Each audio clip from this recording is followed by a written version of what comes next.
अभी तक हमने फिजिक्स में पढ़ा चैप्टर 1 और चैप्टर 9, द फिजिकल वर्ल्ड और the mechanical properties of solids. तो अब हम स्टार्ट करेंगे नया चैप्टर, यूनिट्स एंड मेजरमेंट। वे दोनों चैप्टर की जो वीडियोस हैं वो आपको चैनल पर मिल जाएंगी और बचे हुए चैप्टर हम प्रैक्टिस करते रहेंगे। तो यह चैप्टर 2 यूनिट्स एंड मेजरमेंट, इस चैप्टर का बेसिक मैं आपको बता दूं। ये चैप्टर अलग अलग यूनिट्स पे जो हम डेली बेसिस पे यूज़ करते हैं, और कुछ यूनिट जैसे कि माइक्रोकास्म और मैक्रोकास्म, यानी कि जैसे लाइट ईयर हो गया जो यूनिवर्सली यूज़ करते हैं हम, और जैसे फर्मी हो गया या नैनोमीटर जो हम एटॉमिक लेवल पर यूज़ करते हैं। और साथ ही इसमें होगा डायमेंशनल फॉर्मूला या फिर डायमेंशनल एनालिसिस जो हम आगे पढ़ेंगे। तो स्टार्ट करते हैं। पहला टॉपिक है फिजिकल क्वांटिटीज़। जितनी भी क्वांटिटीज़ हम मेजर कर सकते हैं वे सब होती हैं फिजिकल क्वांटिटीज़। अब इसका एग्जांपल बहुत सारे हैं, जैसे length, time, mass, force, acceleration, momentum, power, energy, heat, ये सारी यूनिट आप मेजर कर सकते हैं। तो ये सारी फिजिकल क्वांटिटी हैं, और इससे भी ज़्यादा बहुत सारी क्वांटिटीज़ हैं। तो अब ये क्वांटिटीज़ दो टाइप की होती हैं, स्केलर और वेक्टर। स्केलर क्वांटिटी यानी वो फिजिकल क्वांटिटी जिन्हें हम मैग्नीट्यूड से मेजर करें, जैसे लेंथ, टाइम और मास। मैग्नीट्यूड क्या होता है, आप ले लीजिए ऑब्जेक्ट की लेंथ 10 मीटर, तो 10 इसका मैग्नीट्यूड हो गया। तो इसमें हमें लेंथ निकालने के लिए हमें और कोई चीज़ देखने की जरूरत नहीं पड़ी, सिर्फ डायरेक्ट पॉजिटिव 10 मीटर। तो ये हो गई स्केलर क्वांटिटी, सिंपल। और नेक्स्ट आती है वेक्टर क्वांटिटी, यानी इन क्वांटिटीज़ में डायरेक्शन भी प्रेजेंट होती है मैग्नीट्यूड के साथ साथ। मैग्नीट्यूड, अब एग्जांपल हो गया फोर्स और एक्सीलरेशन। एग्जांपल हो गया कोई भी ऑब्जेक्ट चल रहा है और वो दूसरे ऑब्जेक्ट के साथ कोलाइड कर जाता है।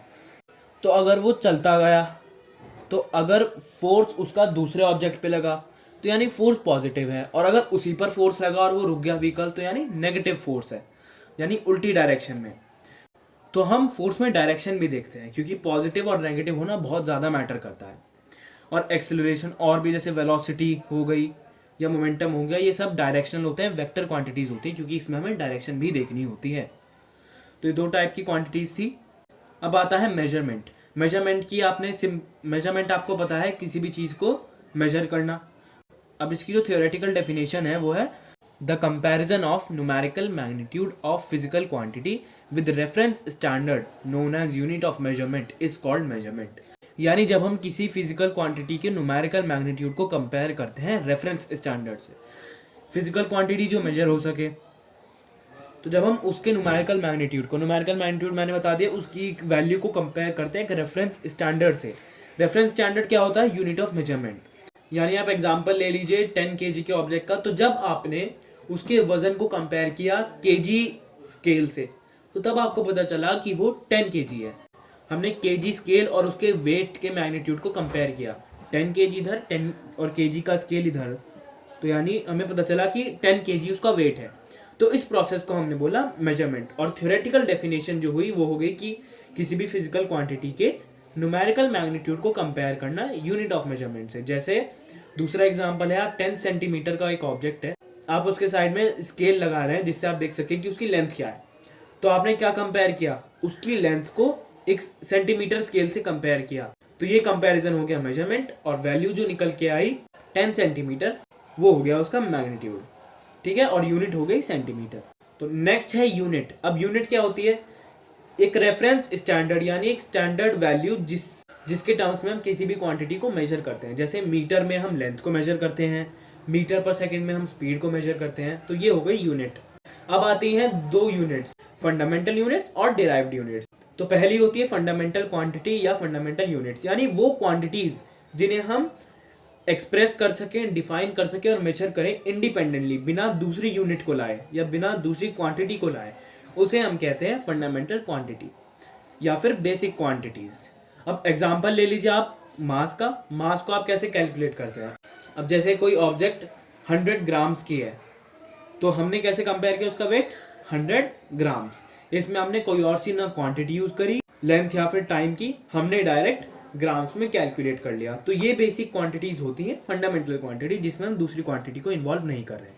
अब ऐसी 7 क्वांटिटीज होती हैं। जब अब आप उन 7 के बारे में पढ़ेंगे तो आपको क्लियर हो जाएगा डिटेल में कि फंडामेंटल क्वांटिटी होती क्या। तो अब 7 फंडामेंटल क्वांटिटी होती हैं mass, length, time, temperature, electric current, luminous intensity या अमाउंट और क्वांटिटी ऑफ मैटर। तो अब जैसे मास की यूनिट होती है किलोग्राम, लेंथ की मीटर, टाइम की सेकंड, टेम्परेचर की केल्विन, इलेक्ट्रिक करंट की एम्पियर, ल्यूमिनस इंटेंसिटी की कैंडेला और क्वांटिटी ऑफ मैटर या अमाउंट ऑफ सब्सटेंस की मोल। तो मास को आप मेजर करेंगे फॉर एग्जांपल 10 kg, तो उसमें आपने लेंथ को इन्वॉल्व नहीं किया। लेंथ में आप करेंगे मीटर, तो जब आपने लेंथ को मेजर किया तो उसमें आपने कोई और सा क्वांटिटी नहीं ली। तो ये बेसिकली है फंडामेंटल क्वांटिटी। इनकी यूनिट्स और इनका सिंबल हो गया kg, m, s, k, a, cd और mol। अब नेक्स्ट है डिराइव्ड यूनिट्स, वो क्वांटिटी जिन्हें हम फंडामेंटल क्वांटिटीज़ के टर्म्स में एक्सप्रेस करें उन्हें हम डिराइव क्वांटिटी बोलते हैं। अब जैसे बहुत ही इजी एग्जांपल है स्पीड, जिसका फॉर्मूला है डिस्टेंस अपॉन टाइम यानी मीटर पर सेकंड। तो ऐसी क्वांटिटी जिसमें फंडामेंटल क्वांटिटीज यूज़ करें हम, वो होते हैं डिराइव्ड क्वांटिटी। जैसे कि मीटर पर सेकंड, इसमें आपने दो क्वांटिटी यूज़ करी, मीटर यानी लेंथ, सेकंड यानी टाइम को। लेंथ और टाइम को मिलाकर आपने एक यूनिट बनाई, यानी आपने एक यूनिट डिराइव करी, तो इसलिए डिराइव्ड यूनिट। अब यूनिट ऑफ एरिया क्या हो गया, लेंथ इंटू ब्रेड्थ, यानी आपने 2 बार लेंथ का इस्तेमाल किया तो वो हो गई मीटर स्क्वायर। तो अब आपको डिफरेंस भी समझ में आ गया होगा फंडामेंटल का और डिराइव्ड का। फंडामेंटल तो बेसिक होती है जिन्हें और ज़्यादा डिवाइड या उसमें हम इंडिपेंडेंटली एक्सप्रेस कर सकते हैं। डिराइव्ड क्या होगा, जिन्हें हम फंडामेंटल क्वांटिटीज़ के टर्म्स में एक्सप्रेस करते हैं। कुछ इंपॉर्टेंट डिराइव्ड यूनिट्स हैं जैसे force, work, power, electric potential, इनकी यूनिट, सिंबल और रिलेशन विद फंडामेंटल यूनिट्स। अब system of units, system of units क्या होता है। अब जैसा आपको पता है कि एक चीज़ को हम कितने टर्म्स में एक्सप्रेस करते हैं। आप लेंथ को ले लीजिए, इसमें किलोमीटर, इसमें metre, kilometre, centimetre, millimetre, hectometre, decimetre, decametre. तो आप कितने टर्म्स में एक्सप्रेस करते हैं, इन्हीं सबसे मिलकर सिस्टम ऑफ यूनिट बनते हैं। यानी यूनिट्स का एक सिस्टम जिसमें आपको गिवन है कि इस सिस्टम में अगर आप मेजर कर रहे हो तो आप यही यूनिट यूज़ करोगे। अब जैसे एग्जांपल है एमकेएस सिस्टम का, तो एमकेएस सिस्टम में आपको गिवन है कि आप लेंथ मीटर में ही करोगे। अगर आप मीटर में नहीं करोगे तो यानी आप इस सिस्टम का यूज़ ही नहीं कर रहे हो। तो यही हो गया सिस्टम ऑफ यूनिट। अब मास हो गया किलोग्राम, टी टाइम हो गया सेकेंड। तो आप देखेंगे कि एम के एस, तो ऐसे ही सिस्टम ऑफ यूनिट के नाम बने हैं। अब इस लिस्ट में तो आपको सिर्फ लेंथ, मास और टाइम ही बताया गया है कि सिस्टम में क्या क्या करते हैं, और भी बहुत सारी यूनिट है इनके अलावा। अब जैसे CGS सिस्टम, जिसको आप गॉसियन सिस्टम भी बोलते हैं, इसमें आप लेंथ को सेंटीमीटर में, मास को ग्राम्स में और टाइम को सेकंड में मेजर करते हैं, यानी CGS। तो ये हो गया CGS सिस्टम। अब एक नोट कि MKS सिस्टम और CGS सिस्टम को एक साथ हम रेफर करते हैं मैट्रिक सिस्टम से या डेसिमल सिस्टम से। अब आपका आता है लास्ट FPS यानी ब्रिटिश इंजीनियर सिस्टम, जिसमें आप लेंथ को मेजर करते हैं फुट में, मास को पॉन्ड्स में और टाइम को सेकंड में, यानी FPS। ये ब्रिटिश इंजीनियरिंग सिस्टम की यूनिट्स। अब आपको 3 यूनिट के सिस्टम मिल गए। अब और भी ज़्यादा सिस्टम ऑफ यूनिट्स होते हैं। तब अगर आप एक कंट्री से दूसरी कंट्री में जा रहे हैं तो ये सिस्टम ऑफ यूनिट बदल जाता है।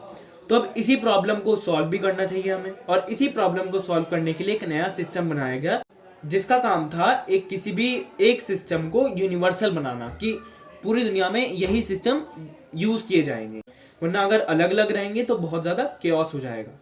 अब to solve the problem of varied unit system over the world, a system was developed called system international unit या इंटरनेशनल सिस्टम ऑफ यूनिट्स। ये एक फ्रेंच वर्ड है जिसे हम SI सिस्टम बोलते हैं। SI सिस्टम इंग्लिश में क्या है, इंटरनेशनल सिस्टम, बट ये फ्रेंच वर्ड है तो इसलिए हम SI बोलते हैं।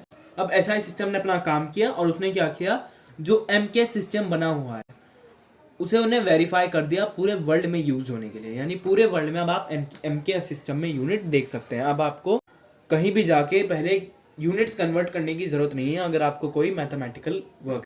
अब नेक्स्ट आती है फंडामेंटल यूनिट की डेफिनेशन। अब जो आपने सारी पढ़ी, मास, लेंथ, टाइम, इनकी भी तो कोई डेफिनेशन होगी। अब वैक्यूम का मतलब होता है एक ऐसी स्पेस जहाँ पर एयर ना हो। एग्जाम्पल हो गया आउटर स्पेस, वहाँ पे आपको हर जगह एयर नहीं मिलेगी, अर्थ के एटमॉस्फेयर से बाहर वैक्यूम ही वैक्यूम है। तो जब वैक्यूम में लाइट ट्रैवल करती है तो जब वो 1 सेकंड के इतने पार्ट में जितनी डिस्टेंस ट्रैवल करती है वो होती है 1 मीटर। ये थोड़ी कॉम्प्लेक्स डेफिनेशन है और ये नंबर याद करना ज़्यादा आसान नहीं है, बट यही इसकी डेफिनेशन है कि लाइट वैक्यूम में 1 सेकंड के इतने पार्ट में जितनी डिस्टेंस ट्रैवल करती है वो होती है 1। तो 1 किलोग्राम होता है। एक इंटरनेशनल एक प्रोटोटाइप है, यानी एक तरीके से एक सैंपल है प्लैटिनम और इरिडियम एलॉय का।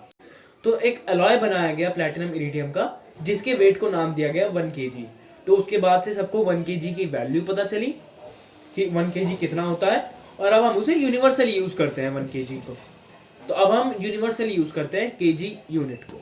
तो यही थी इसकी definition. 1 kilogram is defined as the mass of prototype is defined as the mass of international prototype of the kilogram, which is a standard block of platinum iridium alloy preserved in International Bureau of Weight and Measures at Sèvres in France।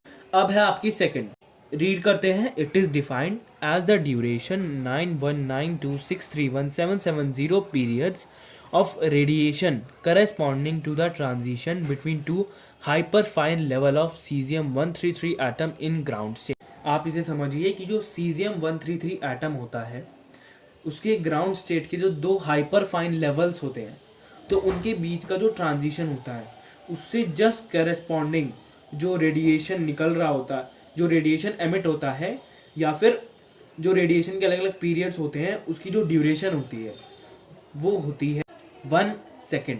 तो ये definition थोड़ी complex थी, कई बार पढ़ने से ही ये समझ में आएगी। अब है हमारा टॉपिक एम्पियर। एम्पियर करंट की यूनिट होती है। आप सपोज कीजिए 2 वायर जिनकी नेग्लिजिबल क्रॉस सेक्शनल एरिया है, यानी जिनकी जो सर्कल की एरिया है वो कैलकुलेट ही नहीं की जा सकती, तो वो नेग्लिजिबल है, इनफाइनाइट लेंथ के हैं और दोनों ही स्ट्रेट कंडक्टर्स हैं और दोनों को 1 मीटर अपार्ट रखा गया है एक वैक्यूम में, जो एक दूसरे पर 2 × 10⁻⁻7 न्यूटन का फोर्स पर मीटर डाल रहे हैं। तो जो करंट उन दोनों में कॉन्स्टेंटली फ्लो होगा उसे हम बोलते हैं 1 एम्पियर।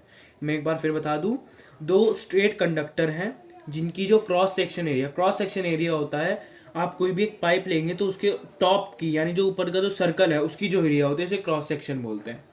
तो क्रॉस सेक्शन एरिया एकदम नेग्लिजिबल है, लेंथ इनफाइनाइट है और दोनों को 1 मीटर अपार्ट रखा गया है वैक्यूम में, और दोनों ही एक दूसरे पर 2 × 10⁻⁻7 न्यूटन पर मीटर का फोर्स एक दूसरे के बीच में डाल रहे हैं। तो जो करंट उनमें कॉन्स्टेंटली फ्लो होगा वो होगा 1 एम्पियर। नेक्स्ट है कैंडेला। कैंडेला लुमिनस इंटेंसिटी की यूनिट है। 1 कैंडेला होती है the luminous intensity in a perpendicular direction of 1/60,000 square metre area of a black body at freezing point of platinum under a pressure of 101,325 newton per metre square. अब candela की definition है कि कोई भी black body जो कि platinum के freezing point पे उसका टेम्परेचर है यानी 2042 केल्विन और उस पर प्रेशर है 101,325 न्यूटन पर मीटर स्क्वायर का, और उसका ही 1/60,000 स्क्वायर मीटर एरिया उसकी परपेंडिकुलर डायरेक्शन में जो लुमिनस इंटेंसिटी होती है वो होती है 1 कैंडेला। नेक्स्ट है केल्विन। ये टेम्परेचर की यूनिट है और 1 डिग्री केल्विन जो होती है वो फ्रैक्शन यानी कि 1/273.16 of thermodynamical temperature of triple point of water. तो ये जो ट्रिपल पॉइंट है, ये अगर आपने पहले की वीडियो देखी हो तो ये हमने केमिस्ट्री में भी पढ़ा है, ट्रिपल पॉइंट इक्विलिब्रियम चैप्टर में। ट्रिपल पॉइंट क्या होता है, यानी एक ऐसा टेम्परेचर जिसपे वाटर कुछ भी हो सकता है, यानी आइस भी हो सकता है, वेपर भी हो सकता है और लिक्विड भी हो सकता है। कोई फिक्स नहीं है कि इस टेम्परेचर पे वो फ्रीज रहेगा या गैसियस रहेगा। तो वाटर के ट्रिपल पॉइंट का जो थर्मोडायनामिकल टेम्परेचर है उसका कितना फ्रैक्शन, उसका 1/273.16 देखा जाए the thermodynamical temperature of triple point of water upon 237.16। तो जितना टेम्परेचर निकल के आएगा वो होगा 1 डिग्री केल्विन। नेक्स्ट और लास्ट है मोल। ये क्वांटिटी होती है मैटर की। अब कोई भी सॉलिड हो गया तो उसका मास निकाल लेंगे, लिक्विड का, गैस का, पर अमाउंट कैसे निकालेंगे। मान लिया हवा में ऐसे हाथ फिराया और अपने हाथों को बंद कर लिया, तो यानी थोड़ा सा सब्सटेंस आपके अब हाथों के बीच की एयर में है, या फिर आपने थोड़ा सा लिक्विड ले लिया। अब आप हर बार तो मेजर करके लेंगे नहीं या एक पर्टिकुलर शेप में जिससे हम उसे कैलकुलेट कर सके। तो जो क्वांटिटी होती है सब्सटेंस की वो मोल्स में कैलकुलेट होती है। मोल एटॉमिक लेवल पे होता है, यानी कि तो मोल को हम डिफाइन करते हैं, यानी किसी भी सब्सटेंस के एक मोल में उतनी एंटिटी होती है, उतनी एलिमेंट्री एंटिटीज होती हैं। एलिमेंट्री एंटिटीज यानी आयंस, एटम्स या मॉलिक्यूल्स, जितनी 12 ग्राम कार्बन 12 के 12 ग्राम में जितनी एलिमेंट्री एंटिटीज होंगी उतनी ही किसी भी सब्सटेंस के 1 मोल में होंगी। ये होती है उसकी डेफिनेशन। अब ये सप्लीमेंट्री यूनिट्स। फर्स्ट है रेडियन। ये किसी भी प्लेन में एंगल की यूनिट होती है। प्लेन का मतलब कोई भी एक प्लेन सरफेस, जैसे आप कॉपी पे कोई भी सर्कल ड्रॉ कर लेते हैं जैसा यहाँ पर है। तो 1 रेडियन कितना एंगल होता है? 1 radian is the angle subtended at the centre of circle by an arc equal in length to the radius of circle. यानी सर्कल का जितना रेडियस है उतनी ही लेंथ की एक आर्क अगर आप ड्रॉ करें और बाद में उसके एंड पॉइंट्स को सर्कल के सेंटर से ज्वाइन कर दे, तो जितना एंगल ये होगा वो कहलाएगा 1 रेडियन। अब ये बात हो रही है किसी भी सर्कल में उसके रेडियस जितनी अगर आप आर्क ड्रॉ करें तो जितना एंगल वो सेंटर पर सबटेंड करेगी वो होगा 1 radian. Delta theta equal to delta S upon R. यहाँ डेल्टा एस है आर, डेल्टा थीटा है एंगल और आर है रेडियस। नेक्स्ट है स्टेरेडियन, जिसे हम डिनोट करते हैं एस आर से। अब ये है सॉलिड एंगल की यूनिट। इस पहले तो आपने सर्कल लिया था, इसमें आप ले रहे हैं पूरा स्फेयर या मैं कहूँ कोई भी बॉल। अब 1 स्टेरेडियन सॉलिड एंगल होता है जो कि एक स्फीयर के सेंटर पे सबटेंड होता है। अब 1 steradian is a solid angle subtended at the centre of sphere by the surface of that sphere which is equal in area to the square of radius of the sphere. यानी किसी भी sphere के surface पे are square जितनी area है, जितना sphere का radius है तो आर स्क्वायर जितनी एरिया, जितना एंगल सेंटर की तरफ सबटेंड करेगी वो होगा स्टेरेडियन। अभी क्या होगी, आपने एक स्फीयर लिया, उसमें आपने आर स्क्वायर जितनी एक एरिया बनाई जिसकी एरिया आर स्क्वायर के बराबर है। तो बाद में जैसे हमने यहाँ पे एंड पॉइंट ज्वाइन करे थे वैसे ही हम यहाँ पे देख लेते हैं। तो उसने एक एंगल सबटेंड किया, अब ये एंगल बराबर होगा स्टेरेडियन के, यही है D R. Here D A means the area of sphere and R square is the area of that particular part and dr is equal to the steradian or angle।